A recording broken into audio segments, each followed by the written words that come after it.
자, 여러분, 오늘 우리가 나눈 이 본문의 말씀은 예수님께서 사마리아와 갈릴리 접경 지역을 지나시던 중에 이 문둥병자, 그러니까 나병 환자 10사람이 예수님께 병 고침을 받기 위해서 간구하며 애원하는 장면으로 시작이 됩니다.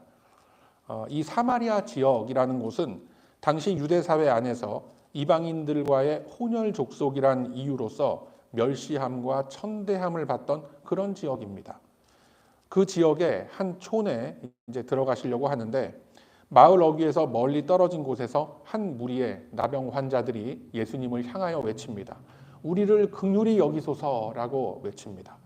그리고 주님은 당신의 도움을 간구하는 그들의 목소리를 절대로 외면치 않으시고 또 응답해 주셨다라고 성경은 증언하고 있는 겁니다. 아마도 그들은 그 10명의 환자들은 굉장히 절박한 심정이었을 것입니다. 당시 문둥병자들은, 이 나병 환자들은 격리된 채 살아야 했기 때문에 마을 안으로 들어올 수가 없었고 멀리 떨어진 곳에서 무리를 지어서 살고 있었습니다. 그들이 얼마나 불편하고 고통스러운 생활을 했는지 여러분 다 이 팬데믹을 거쳐보셔서 어느 정도는 어렴풋이 짐작하시리라 생각합니다.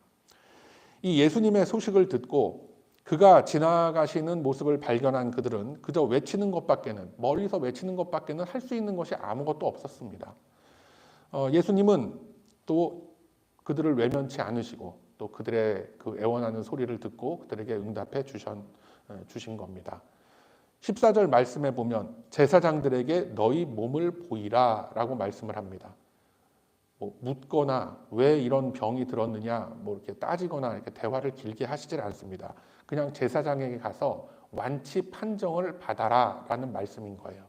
당시 사회에서는 이 나병에 걸렸다, 문둥병에 걸렸다라는 것은 육체적인 질병으로만 봤던 것이 아니라 영적인 측면에서 오는 모든 것으로서 이 나병을 판단했었기 때문에 그들이 다시금 자신이 살고 있었던 이스라엘 사회 속으로 그 일상의 삶으로 돌아가기 위해서는 반드시 제사장들에게 인증을 받고 확인을 받아야 했던 그런 과정들이 필요했던 겁니다.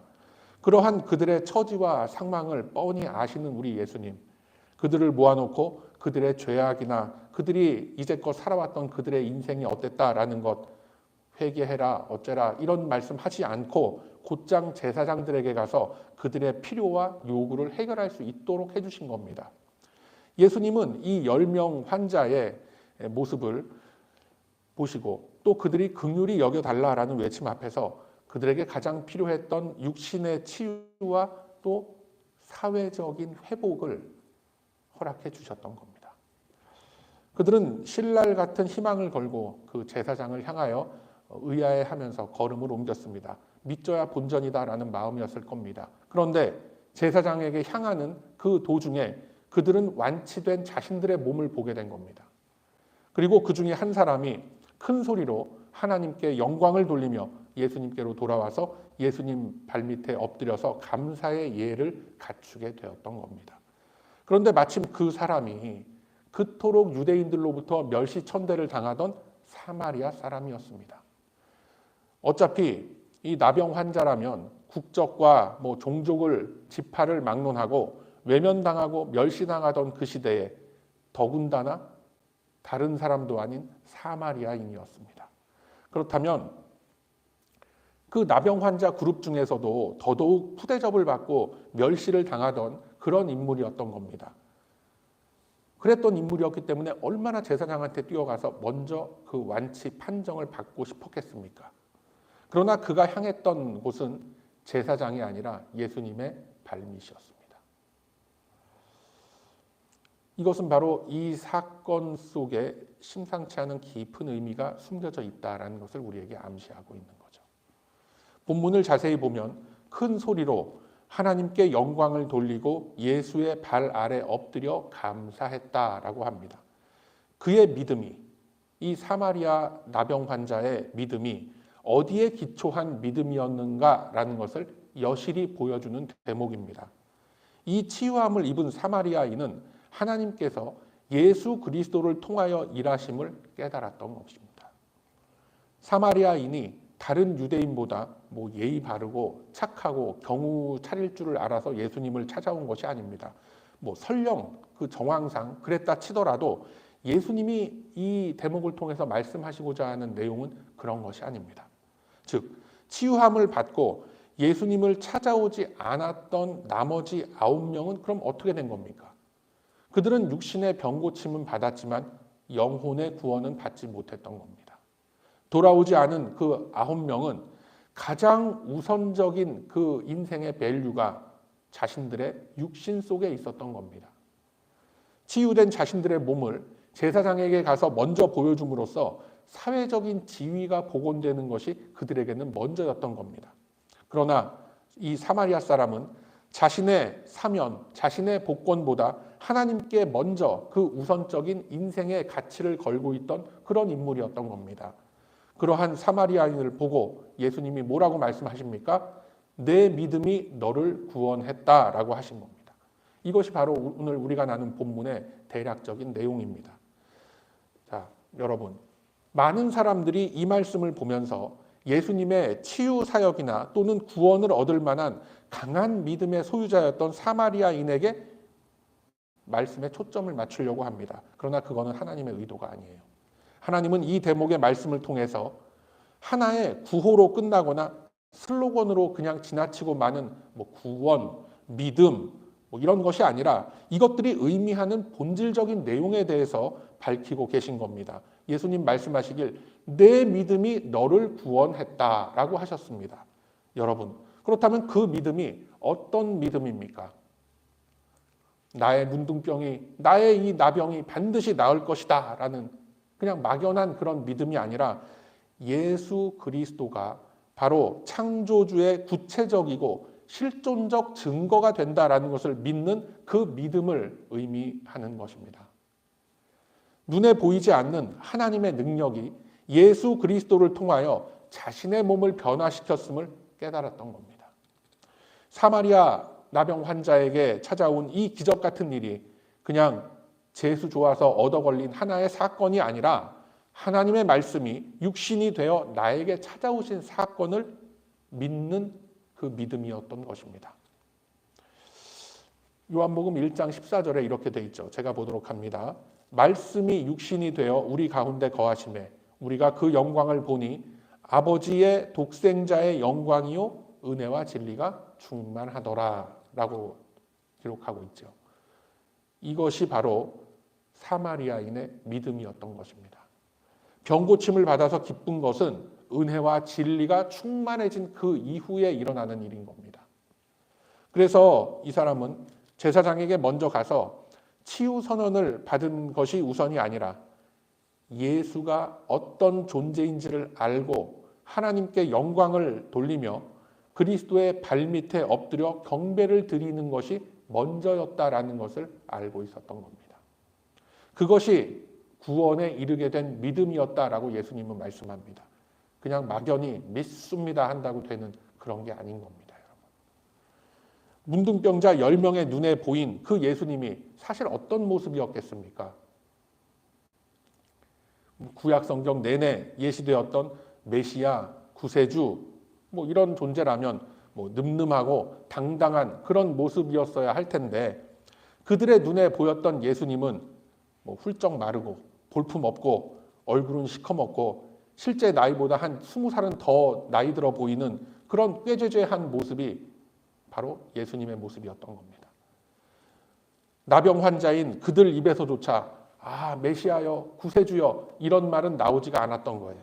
그냥 예수 선생님이여 라고 불렀던 거예요.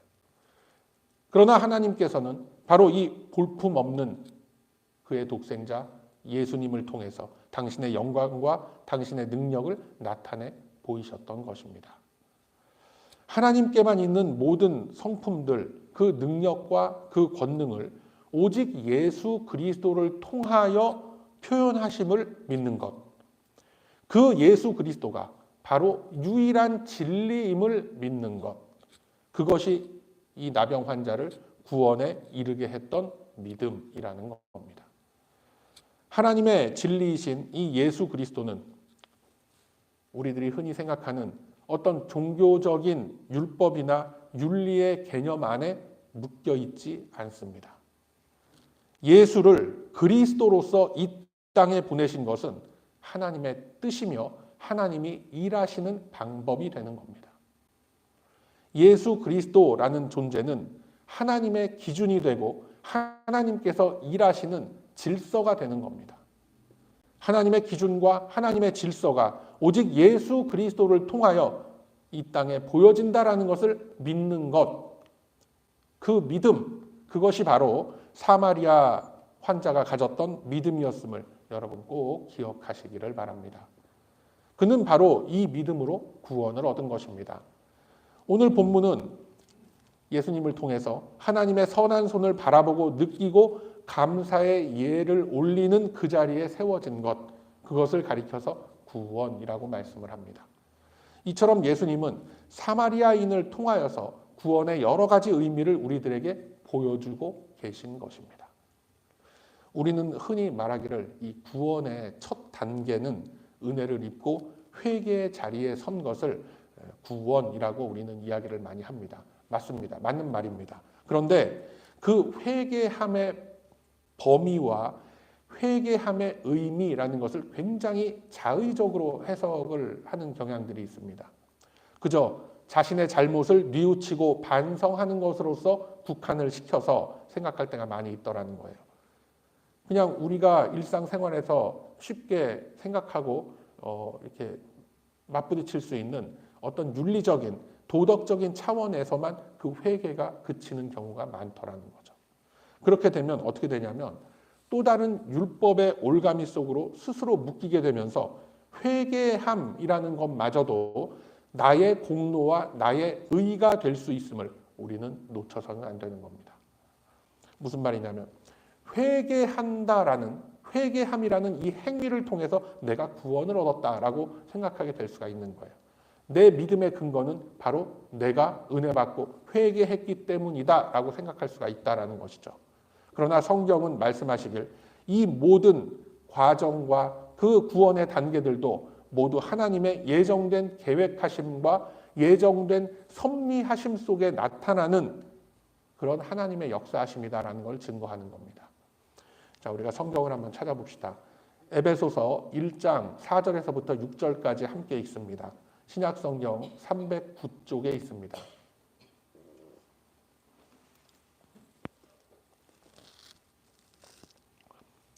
에베소서 1장 4절에서부터 6절까지 말씀. 자, 신약성경 309쪽에 있죠.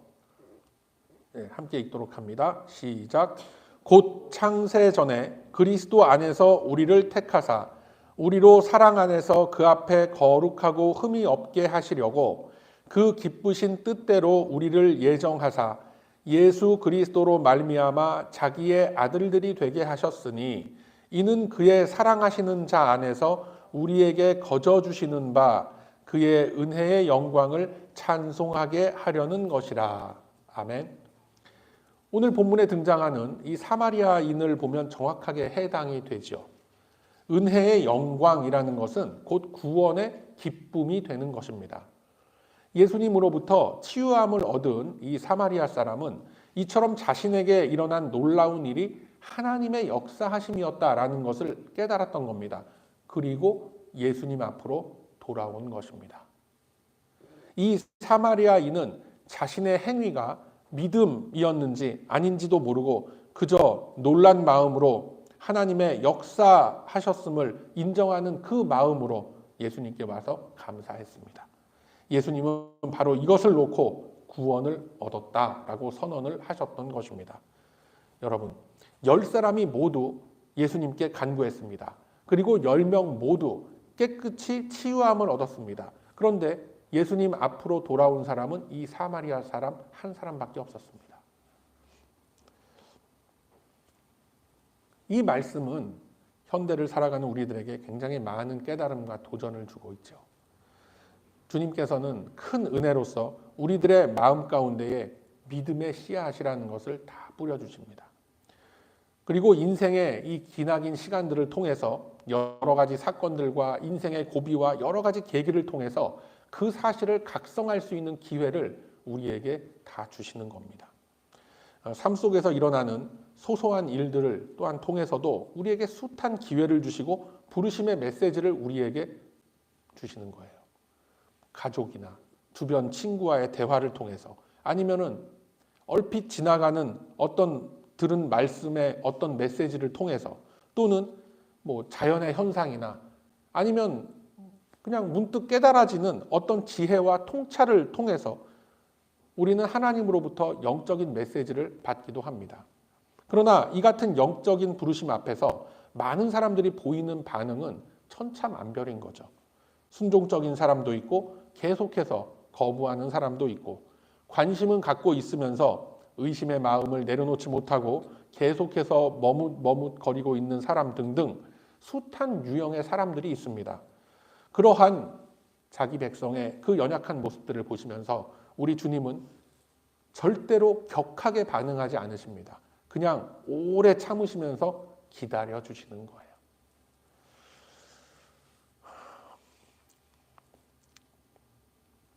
그 기다림의 긴 시간 동안 우리들의 전 인생을 통해서 우리 하나님은 우리를 설득해 가시는 겁니다. 즉, 이 나병 환자가 겪었을 법 같은 그 고통스러운 삶을 성도들에게 허락하시고 그 속에서 하나님을 만나게 하시는 거예요. 하나님의 이 같은 일하시는 방법과 모습이 어쩌면 우리들에게는 받아들여지지 않고 납득되어지지 않을 수도 있습니다. 나는 분명하게 하나님을 믿고 잘 섬긴다라고 하는데 왜 하나님은 나의 상황과 이 처지에 대한 나의 이 간절한 기도에 왜 응답하지 않으시는가라는 어떤 불만 섞인 그 의문점이 항상 우리들의 마음 한구석에 자리 잡고 있는 겁니다. 그렇지 않습니까, 여러분? 그런데 이러한 의문에 대해서 성경은 이렇게 말씀을 하십니다. 자, 여러분 성경을 펴시고 전도서 3장으로 가보세요. 구약 성경 950쪽에 있습니다. 전도서 3장 11절의 말씀, 구약 성경 950쪽 어간에 있습니다.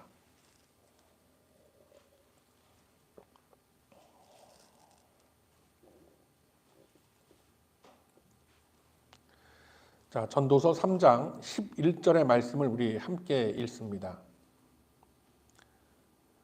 예, 다 찾으셨죠? 전도서 3장 11절의 말씀 우리가 함께 읽습니다. 시작. 하나님이 모든 것을 지으시되 때를 따라 아름답게 하셨고 또 사람들에게는 영원을 사모하는 마음을 주셨느니라. 그러나 하나님이 하시는 일의 시종을 사람으로 측량할 수 없게 하셨도다. 아멘. 하나님이 하시는 일의 시작과 끝을 사람이 측량할 수 없게끔, 예측할 수 없게끔 하셨다라고 합니다. 이게 성경이 우리에게 주는 답이에요. 하나님께서 저와 여러분을 당신의 백성으로 부르셨다면, 원인을 제공하신 분이 하나님이시라면 그 결과를 이루시는 분도 하나님이심을 꼭 믿으시기를 바랍니다. 여러분, 그 믿음이 있습니까? 그렇다면 그 믿음이 바로 우리가 가진 이 기독교 신앙의 본질이면서 오늘 이 추수감사절 아침에 주님께 올려드리는 감사의 가장 큰 조건이 될 줄로 믿습니다. 오늘 이 본문을 통하여서 치유함을 얻은 이 사마리아인은 육신의 질병을 수단으로 하여 하나님을 깨닫고 예수 그리스도 앞에 감사의 고백을 했습니다. 이것이 무엇을 의미하느냐면 사실상 영혼의 회복을 의미하는 겁니다. 이 사마리아인은 나병으로 인해서 오랜 시간을 고통 속에 지냈지만 그 하나님의 오랜 침묵이 하나님의 존재를 부정하는 것이 아니었다라는 것을 깨달은 사람이었던 겁니다. 이해가 되세요? 하나님이 우리의 기도 앞에 침묵하신다고 해서 하나님이 안 계신 게 아니라는 겁니다. 그것을 우리가 지금 전도서 3장 11절에서 우리가 확인한 겁니다. 이 사실을 믿음이 바로 은혜이고 사마리아 출신 이 나병 환자가 가진 감사의 조건이 되는 겁니다. 여러분 성경 안에서 또 한 번 이런 예를 한번 찾아볼까요? 여러분 요셉 다 알고 계시죠?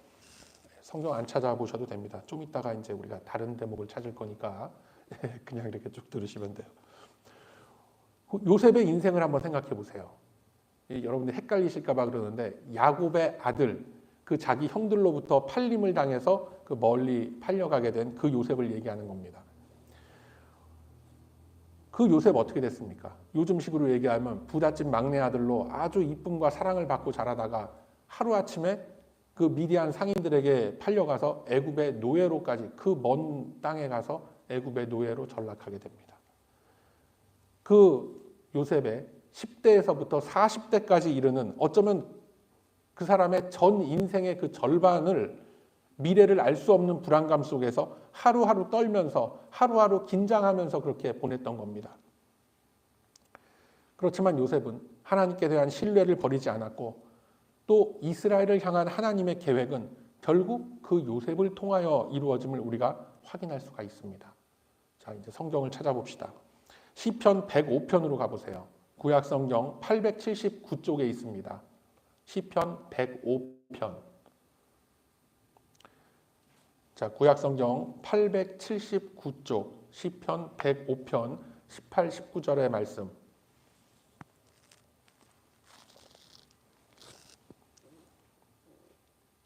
자, 시편 105편 18, 19절의 말씀 함께 읽습니다. 시작. 그의 발은 착고를 차고 그의 몸은 쇠사슬에 매였으니 곧 여호와의 말씀이 응할 때까지라. 그의 말씀이 그를 단련하였도다. 아멘. 하나님의 말씀이 요셉에게 임하게 되니까 그의 몸은 여전히 묶여있고 갇혀있는 상태지만 사실상 그가 더 강하게 단련되고 훈련이 되는 그 시간이었음을 우리에게 보여주고 계신 겁니다. 나병 환자가 겪었고 또 요셉이 겪었던 그 긴 고통의 시간, 그 시간 속에서 그들은 어떤 생각했을까요? 하나님은 왜 침묵하고 계실까? 그렇지만 여러분 이렇게 생각하세요. 하나님의 그 기나긴 침묵은 하나님의 계획과 하나님의 축복이 성취되기 위한 과정이었던 겁니다. 앞서 살펴본 이 전도서 말씀과 같이 우리는 하나님께서 이루시는 계획의 그 결과를 우리는 알지 못합니다. 보이지 않는 미래지만 하나님의 선하신 약속을 믿는 그 믿음으로 그냥 우리는 걸어가는 것입니다. 여러분, 우리는 사실상 어떤 열매를 기다리기에 앞서서 내 믿음의 뿌리가, 내 신앙의 뿌리가 얼마만큼 건강하게 뻗어가고 있는가, 얼마만큼 넓게 퍼져가고 있는가, 그것을 먼저 살펴보고 은혜를 구해야 하는 존재다라는 것을 꼭 기억하시기를 바랍니다. 열매는 하나님께서 그 기나긴 인생의 시간 속에서 친히 맺어가시는 거예요. 우리는 열매를 기다려서 될 사람들이 아니라 우리의 믿음의 뿌리가 지금 얼마나 건강하게 뻗어 내려가고 있는가, 그거를 먼저 봐야 될 사람들이에요. 사랑하는 우리 베다니 가족 여러분, 하나님의 선한 계획과 뜻이, 즉 믿음의 조상들에게 주셨던 그 언약의 말씀이 같은 믿음으로 이 시대를 살아가는 우리들에게 동일하게 적용된다라는 것을 믿는 것이, 그것이 신앙인 것입니다. 그 믿음이 있기에 우리는 범사에 기뻐할 수 있고 범사에 감사할 수 있는 것입니다. 어떻게 해요? 바로 하나님께서 나를 통하여, 하나님께서 나의 존재를 통하여, 나의 이 연약한 믿음을 통하여 그 당신의 뜻을 우리의 삶 속에, 우리 공동체 안에 이루실 것을 믿기 때문에 그런 것입니다.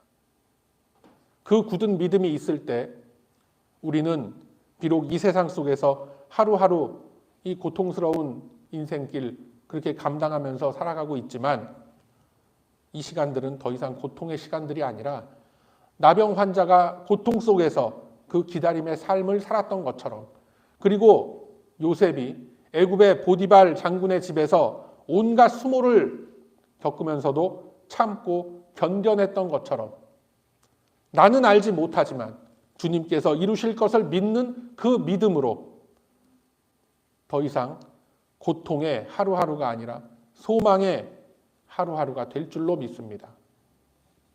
이것이 바로 이 추수감사절 주일 아침에 우리가 누릴 기쁨과 감사의 조건이 될 줄로 믿습니다.